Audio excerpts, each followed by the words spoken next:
Sanyame Sarvadvarane. After fully controlling all the gateways of the Indriya, cha Niruddhya Mana Hridi, and stopping the mind within the soul, Asthita Murdhne, stabilizing in the forehead, Adhay Dharanam Yog, based on the dharana of Yog, Pranam Atmana, of the life force of soul, Vyaharan iti ekaksharam Om, while chanting the single letter Om, Anusmaran Mam Brahm, while remembering me, Param Brahm, Tyajan Deham, while leaving the body, Yah Prayati, the one who attains the great death, Sayati Parmam Gatim, he attains the supreme destiny. Sanyame Sarvadvarane, cha Niruddhya Mana Hridi, Asthita Murdhne, Adhay Dharanam Yog, Pranam Atmana, Vyaharan iti ekaksharam Om, Anusmaran Mam Brahm, Tyajan Deham, Yah Prayati, Sayati Parmam Gatim. Interpretation. After fully controlling all the 9 gateways of the Indriya in a steady way, and stopping the mind within the soul, and constantly stabilizing in the center of the forehead, in the form of the immortal throne, that is Akal Tattva, of the Supreme Soul, based on the dharana of Yoga of the life force, of the point of light soul with Shiv Baba, while chanting the single letter Om, through the mind, while remembering me, Param Brahm lovingly, and while leaving the body, the one who attains the great death at the end of the Kalpa. He attains the supreme destiny of Vaikuntha in the form of super sensuous joy beyond the celestial degrees of Vishnu with 4 united arms. पतित आत्मा कहा जाता है, पतित शरीर नहीं, शरीर तो है ही पतित. It is said a sinful soul. It is not said a sinful body. The body is anyway sinful. ये 5 तत्व क्या है दुनिया की? How are these 5 elements of the world? तमो प्रधान है. They are tamo pradhan. सतो प्रधान 5 तत्व थोड़े ही है. ये शरीर भी कैसा है? तमो प्रधान. The 5 elements are not sato pradhan. How is this body as well? It is tamo pradhan. 9 द्वारे हैं शरीर में. 9 द्वारों में से गंध निकलता है. There are 9 openings in the body. Does dirt emerge from those 9 openings? या सुगंध निकलती है? Or does fragrance emerge from it? गंध निकलती है. तो पतित शरीर तो है. Dirt emerges from it. So the body is no doubt sinful. लेकिन शरीर पतित से जो हम कर्म कर रहे हैं, उस कर्म में ऐसी शक्ति भरी हुई हो आत्मिक. But whatever actions we are performing through the sinful body, they should have such spiritual power कि शरीर की भी शक्ति क्षीण न होने पावे. that even the power of the body should not decrease. तो यहाँ इस दुनिया में चंचलता तो सारी देह की है. So, here in this world, all the inconstancy is of the body. और देही अभिमानी बन जावे, मना आत्मा अभिमानी बन जावे. देह को धारण करने वाली आत्मा देही. And if you become Dehi Abhimani, meaning if you become soul conscious, the soul that bears the body, Dehi, तो चंचलता खत्म. then inconstancy will be over. तो देही अभिमानी होने से ये शरीर की जो चंचलता है वो stop, full stop. So, because of being Dehi Abhimani, the inconstancy of the body stops. Full stop. परंतु पूरे देही अभिमानी बने ना. But you should become completely Dehi Abhimani, shouldn't you? घड़ी घड़ी देह अभिमान आ जाता है. You become body conscious again and again. अपन को आत्मा समझ के बैठे तो कितनी देर बैठेंगे? If you sit considering yourself a soul, how long will you sit? आत्मा समझ के बैठे परमपिता के सामने, ज्योति बिंदु परमपिता शिव के सामने कोई 1 घंटे बैठे। If you sit considering yourself a soul in front of the Supreme Father, if someone sits in front of the point of light, the Supreme Father Shiv, for 1 hour, बाबा ने तो चैलेंज दे दिया, तुम 1 घंटे बैठ ही नहीं सकेंगे आत्मा बन करके आत्माओं के बाप के सामने। Baba has in fact given a challenge. You can't sit being soul conscious for an hour in front of the Father of the souls at all. बैठ सकेंगे? Can you? हाँ? हाँ? कोई को देखा बैठे हुए? Have you seen anyone sitting? हाँ? 1 घंटा आत्मा बिंदु समझ करके बिंदु बिंदु आत्माओं के बाप के सामने बिंदु बनकर बैठे रहे, ऐसे किसी को देखा? Have you seen anyone sit considering themselves a soul, a point, in front of the Father of the point-like souls for an hour? हाँ? न किसी को देखा, न ऐसी स्टेज को कभी अनुभव किया अपने अंदर। Neither have you seen anyone like this, nor have you ever experienced such a stage within yourself. तो आत्मा समझ करके बाप की याद में रहें और साथ चंचलता उस समय खत्म हो जाए कर्मेंद्रियों की। So, you should be in the remembrance of the Father, considering yourself a soul, and all the inconstancy of the Karmendriya should stop at that time. अरे नहीं, हाथ अपना गुन गुन गुन, पाँव अपना गुन गुन गुन गुन गुन, है, आंखें अपना ऐसे करती रहे। It shouldn't be that your hands, your legs and eyes keep doing like this. Baba demonstrates.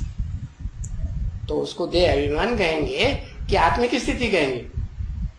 So, will it be called body consciousness or the soul conscious stage? है? क्या कहेंगे? What will it be called? हाँ, बाबा ने तो कहा जब तुम बाबा की मुरली भी सुनते हो तो कोई कर्म नहीं करना चाहिए।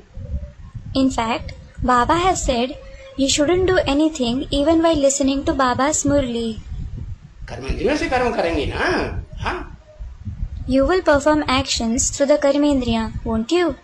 Yes. तो नहीं करना चाहिए, तो एकाग्रता रहेगी। है? So, you shouldn't do anything. Then, you will stay focused. ऐसे ही ज्ञान से ऊंचा क्या है? Similarly, what is higher than knowledge? हाँ, बाबा की याद। Student replies, yes, the remembrance of Baba. तो बाबा की याद करने बैठे तब तो इंद्रियों की चंचलता होनी चाहिए। So, when you sit in the remembrance of Baba, should you remain inconstant through the Indriya? और तब तो इंद्रियों की चंचलता बिल्कुल नहीं होनी चाहिए। You should not remain inconstant through the Indriya at that time at all. हाँ। Yes. तो सात चंचलता उस समय खत्म हो जाती है कर्मेंद्रियों की। So, all the inconstancy of the Karmendriya ends at that time. तो उस समय में मजा भी बहुत आता है। You also enjoy a lot at that time. है? देखो हम बाबा की यादगारी में बैठते हैं। Look, we sit in the remembrance of Baba. और इस आत्मा का स्वधर्म है शांत। And the swadharma of this soul is peace. कब शांत है? When is it peaceful? जब मन एकाग्र हो जाए। It is when the mind becomes focused.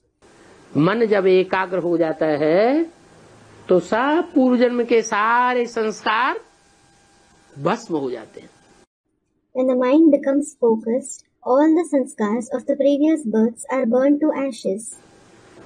जब तक 63 जन्मों के संस्कार पाप कर्म रहे हुए हैं तब तक मन एकाग्र नहीं हो सकता। As long as there are the sanskars, the sinful actions of the 63 births, the mind can't become focused. शांति मिल नहीं सकती। You can't attain peace. तो देखो, आत्मा जब अंतर्मुखी बनती है, अमन बनती है, तो इंद्रियों की भी याद नहीं रहती। So look, when the soul becomes introvert, peaceful, it doesn't remember the indriya.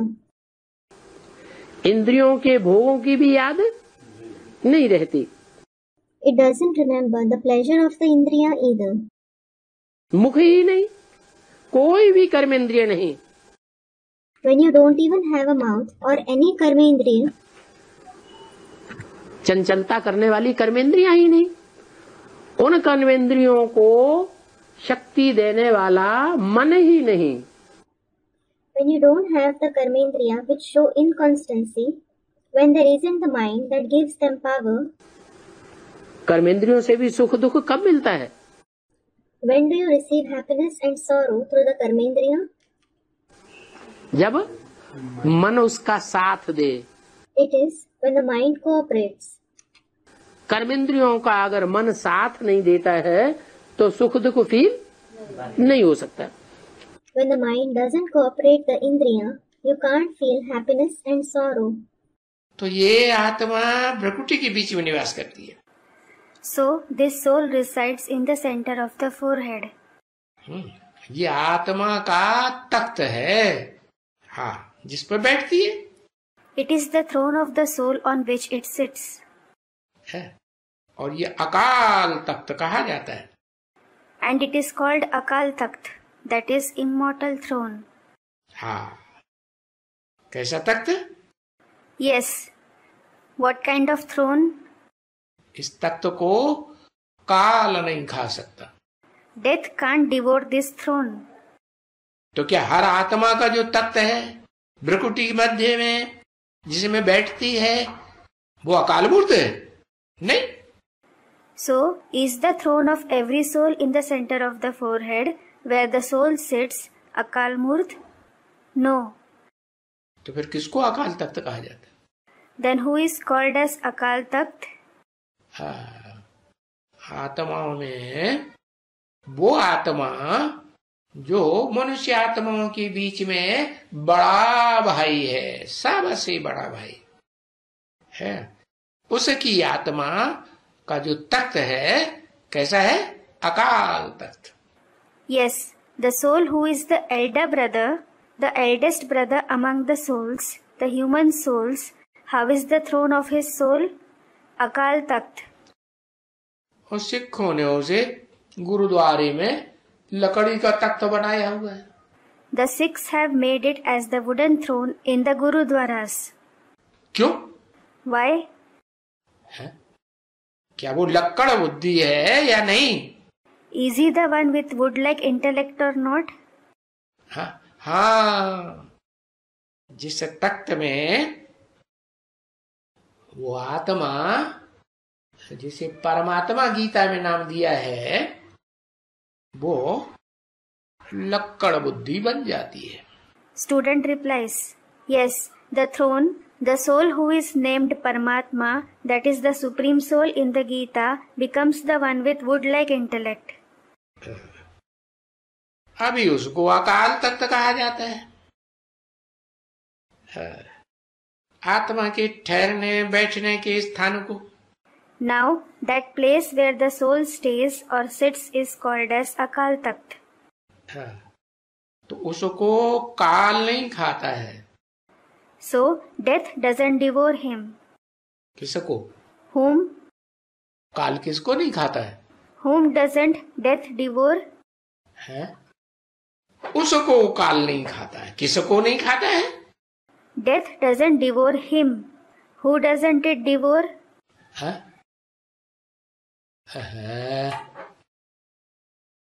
जो मनुष्य सृष्टि का बाप है मुकर्रर रथधारी उसको काल नहीं खाता है। उसके भ्रकुटी के मध्य में जो अकाल तख्त है वो भी अकाल तख्त इसीलिए कहा जाता है कि काल उसे खाता नहीं। Death doesn't devour the father of the human world, the permanent chariot. The Akal Takht in the center of his forehead is also called Akal Takht because death doesn't devour him. देखो, अच्छी तरह से उसे देखो. Look at him carefully. क्योंकि ये हर एक बात थोड़ी समझने की है. It is because all these things are worth understanding a little. है, आत्मा अकाल मूर्त है. कैसी मूर्त? The soul is Akal Murt. What kind of Murt? मूर्त तो है, लेकिन अकाल मूर्त है. He is certainly Murt, but Akal Murt. मूर्त माने? What is meant by Murt? मूर्ति माने साकार या निराकार? Does Murt mean corporeal or incorporeal? हाँ, साकार मूर्ति है. Yes, it is a corporeal personality. लेकिन अकाल मूर्ति है. But it is an Akal Murti. जो आपका शिव बाबा हो, जिसको आपने शिव बाबा माना हो, हैं? बाबा माना साकार. The one who is your Shiv Baba, the one whom you have considered Shiv Baba, Baba means the corporeal one. साकार है तो भ्रकुटी भी होगी. When he is corporeal, he will certainly have Brikuti, that is center of the forehead as well. और भ्रकुटी के मध्य में देखेंगे, ज्योति बिंदु इन आंखों से तो नहीं दिखाई पड़ेगा, लेकिन बुद्धि के नेत्र से तो देखने में आता है ना. And if you see in the center of the forehead, the point of light certainly won't be visible through these physical eyes, but it is visible through the eyes of the intellect, isn't it? तो बुद्धि के नेत्र से बिंदु ज्योति बिंदु शिव को देखेंगे और भ्रकुटी में देखेंगे तो शिव भी हो गया और बाबा भी हो गया. So, if you see the point of light Shiv through the eyes of the intellect and see it in the center of the forehead, he became Shiv as well as Baba. अच्छी बात है ना, याद आएगी. It is good, you will remember. पक्की याद हो गई. It is firm remembrance. नहीं बाबा आंखों को नहीं देखते, बाबा अपनी आंखों से देखते हैं ना बच्चों को. बाबा बच्चों को भ्रिकुटी में देखना या आंखों से दृष्टि. बाबा की आत्मा पर कंसंट्रेशन करना है कि बाबा के अंगों पर कंसंट्रेशन करना है. Student, no Baba. Baba doesn't see the eyes. Baba sees the children through his eyes, doesn't he? So should the children see only in the Brikuti or should they take drishti through the eyes? Baba, should you concentrate on Baba's soul or on Baba's parts of the body? आत्मा पर concentration करना. Students, on the soul. You have to concentrate on the soul. क्यों? क्योंकि बाबा ने बता दिया है. Why? It is because Baba has said, तुम बच्चों की विकारी दृष्टि सारे दिन में 10, 20, 50 बार जाती होगी. your children must be having vicious vision 10, 20, 50 times throughout the day. 50 बार जब विकारी दृष्टि जाएगी तो विकारी इंद्रियों तक पहुंचेगी या नहीं पहुंचेगी? If you have vicious vision 50 times, will it reach the vicious indriya or not? ये आंखों तक ही, श्रेष्ठ आंखों तक ही रहेगी. Or will it be limited only till the elevated eyes? विकारी इंद्रियों तक पहुंच जाएगी. It will reach the vicious indriya. इसलिए नहीं, इंद्रियों पर कंसंट्रेशन नहीं करना है. This is why, no, you shouldn't concentrate on the indriya. बाबा ने ओम का अर्थ भी समझाया है. Baba has explained the meaning of Om as well. ये ओम का अर्थ अलग है और हम सो का अर्थ अलग है. The meaning of Om and the meaning of we ourselves, that is हम so, are different. परंतु शास्त्रों में तो एक ही कर दिया है. But they have made it the same in the scriptures. वो समझते हैं कि ओम भगवान है. They think that Om is God. फिर हम आत्मा सो परमात्मा, परमात्मा सो हम आत्मा कह देते. Then they say, we souls are equal to the Supreme Soul and the Supreme Soul is equal to us souls. अब ये तो उल्टा ज्ञान हो गया। Now, this is certainly wrong knowledge. बाप समझाते हैं ओम अर्थात हम आत्मा। The father explains, Om means I the soul. आत्मा में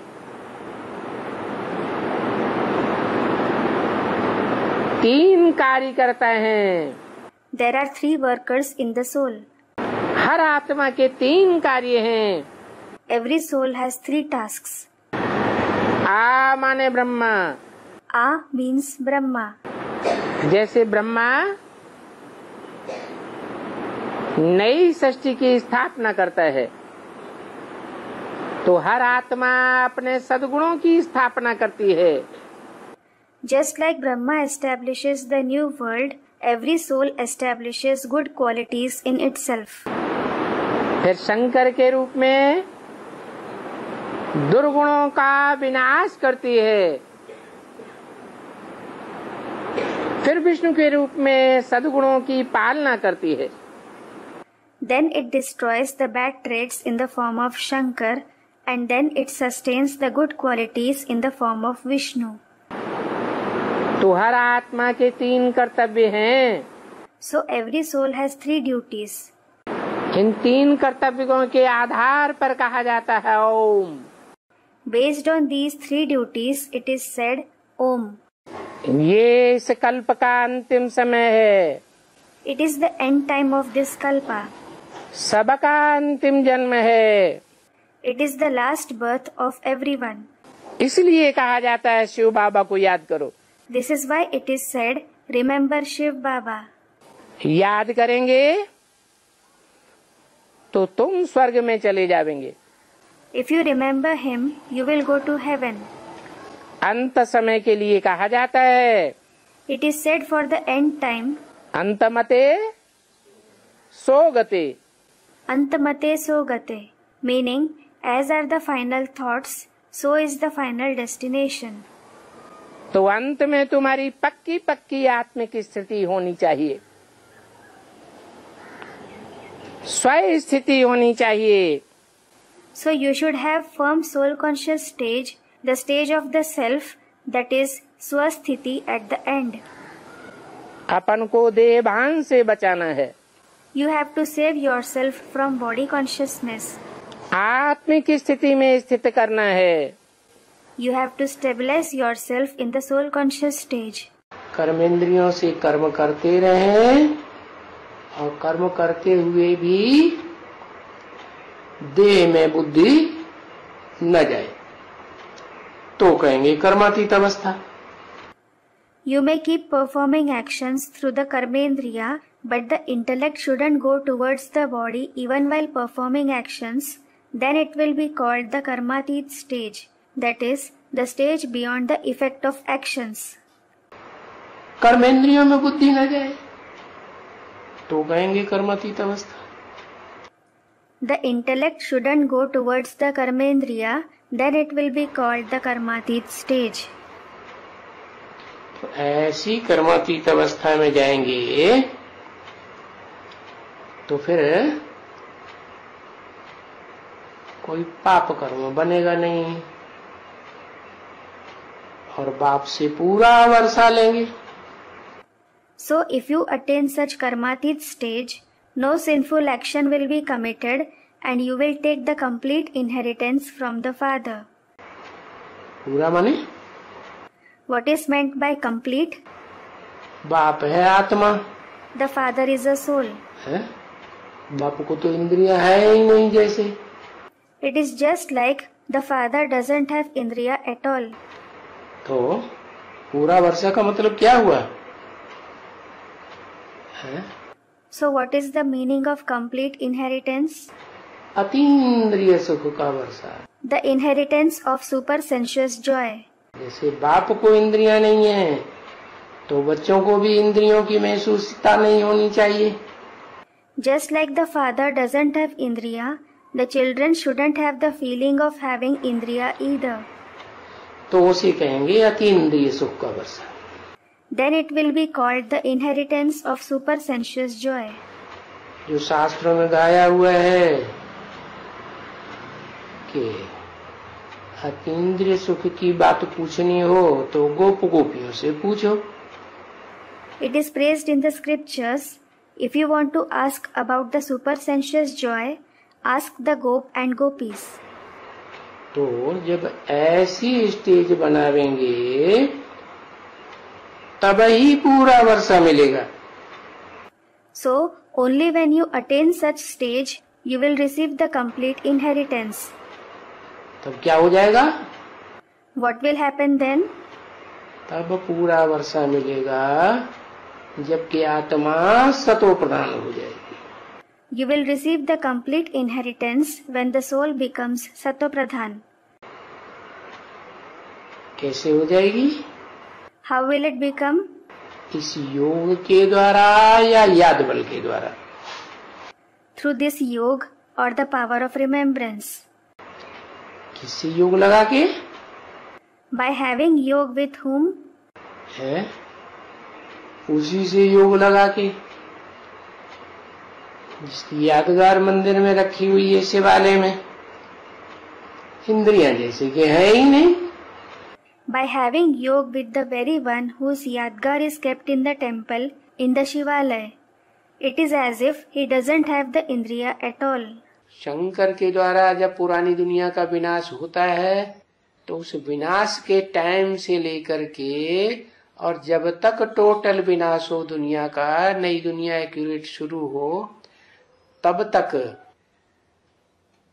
आत्मिक स्टेज में रहने वालों की दुनिया रहती है, जहां देह भान और देह की इंद्रियों का कोई नाम निशान भी नहीं रहता।